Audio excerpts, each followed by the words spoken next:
NEET paper leak आंदोलन के बाद धर्मेंद्र प्रधान के इस्तीफे को लेकर सियासी बयानबाजी थमने का नाम नहीं ले रही है।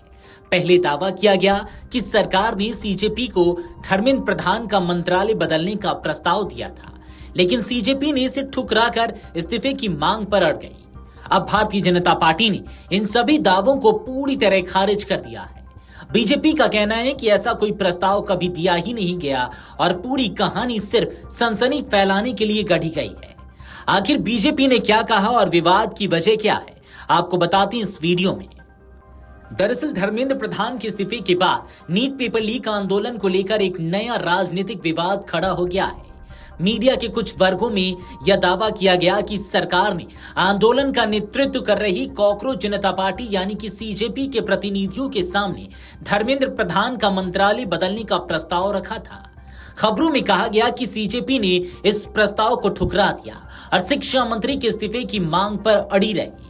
अब भारतीय जनता पार्टी ने इन सभी दावों का सख्त खंडन किया है। संसद भवन परिसर में मीडिया से बातचीत के दौरान भाजपा सांसद और पार्टी प्रवक्ता संबित पात्रा ने इन रिपोर्टों को निराधार, काल्पनिक और मनगढ़ंत बताया। उन्होंने कहा कि सरकार की ओर से सीजेपी को धर्मेंद्र प्रधान का मंत्रालय बदलने का कोई शुरुआती प्रस्ताव दिया ही नहीं गया था। उनके मुताबिक कुछ मीडिया रिपोर्टों ने भी बिना तथ्यों की ऐसी कहानी पेश की जिसका मकसद केवल इस पूरे मामले को सनसनीखेज बनाना था। संबित पात्रा ने कहा कि कुछ रिपोर्टों में यह भी दावा किया गया कि सीजेपी ने मंत्रालय बदलने के प्रस्ताव पर नाराजगी जताई थी और इसी वजह से आखिरकार धर्मेंद्र प्रधान को इस्तीफा देना पड़ा। भाजपा प्रवक्ता ने इस दावे को भी पूरी तरह खारिज करते हुए कहा कि ऐसी खबरों का वास्तविक घटनाक्रम से कोई संबंध नहीं है। उन्होंने लोगों से अपील की कि अपुष्ट और भ्रामक खबरों पर भरोसा न करें और तथ्य सामने आने का इंतजार करें। गौरतलब है कि धर्मेंद्र प्रधान ने 25 जुलाई को शिक्षा मंत्री पद से इस्तीफा दिया था। इससे पहले नीट पेपर लीक को लेकर सीजेपी ने 36 दिनों तक आंदोलन चलाया था। आंदोलन के दौरान जंतर मंतर पर प्रदर्शन, संसद मार्च और शिक्षा व्यवस्था में सुधार की मांग लगातार उठाई गई। इसी घटनाक्रम के बाद धर्मेंद्र प्रधान के इस्तीफे को लेकर अलग अलग तरह के दावे और राजनीतिक अटकलें सामने आने लगी थी।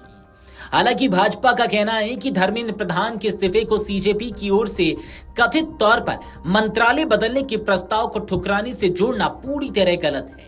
पार्टी के अनुसार दोनों घटनाओं के बीच ऐसा कोई संबंध नहीं है जैसा कुछ रिपोर्टों में पेश किया गया। भाजपा ने साफ कहा कि किसी भी तरह का भ्रम फैलाने या राजनीतिक लाभ के लिए तथ्यों को तोड़ मरोड़ कर पेश नहीं किया जाना चाहिए। नीट पेपर लीक विवाद और उससे जुड़े आंदोलन को लेकर राजनीतिक बयानबाजी अभी भी जारी है। एक और विपक्ष और आंदोलन से जुड़े संगठन सरकार की जवाबदेही तय करने की मांग कर रहे हैं, तो दूसरी ओर भाजपा लगातार उन दावों का खंडन कर रही है जिन्हें वह तथ्यहीन बता रही है। ऐसे में अब यह मुद्दा केवल शिक्षा व्यवस्था तक सीमित नहीं रहा, बल्कि राजनीतिक विमर्श का भी अहम हिस्सा बन चुका है। Video desk Amar Ujala dot com. अगर आप ये वीडियो YouTube पर देख रहे हैं तो हमारे चैनल को सब्सक्राइब कर बेल आइकन दबाएं और Facebook पर देख रहे हैं तो हमारे पेज को लाइक करें।